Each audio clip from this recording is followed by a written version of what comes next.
আমর আন-নাকিদ, হাসান আল-হুলওয়ালি ও আবদ ইবনু হুমায়দ রাহিমাহুল্লাহ আবু সাইদ আল-খুদরি রাদিয়াল্লাহু আনহু থেকে বর্ণিত।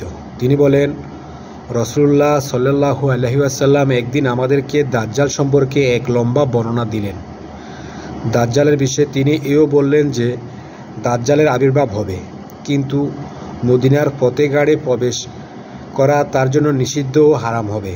অতঃপর মদিনার নিকটবর্তী কোনো এক রাস্তায় পৌঁছলে ওই দিনই মদিনা হতে এক লোক তার নিকট যাবে। যে ব্যক্তি সে সময়কার শ্রেষ্ঠ মানব হবে, সে এসে তাকে বলবে, আমি সাক্ষ্য দিচ্ছি যে তুমি সে দাজ্জাল, যার কথা রাসূলুল্লাহ সাল্লাল্লাহু আলাইহি ওয়াসাল্লাম আমাদেরকে শুনিয়েছিলেন।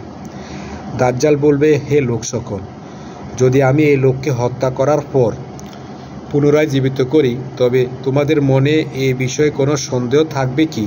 লোকেরা বলল, না। অতঃপর সে তাকে হত্যা করবে, তারপর জীবন দান করবে। জীবন দান করার পর সে লোক বলবে, আল্লাহর শপথ, এখন তো তোমার ব্যাপারে আমার জ্ঞান আরও বেড়ে গেছে, যা ইতিপূর্বে কখনো ছিল না। দাজ্জাল আবার তাকে হত্যা করার মনস্থ করবে, কিন্তু আর হত্যা করতে সক্ষম হবে না। আবু ইসহাক বলেন, কথিত আছে যে উক্ত ব্যক্তি যাকে দাজ্জাল হত্যা করবে তিনি ছিলেন খিজির আলাইহিস সালাম।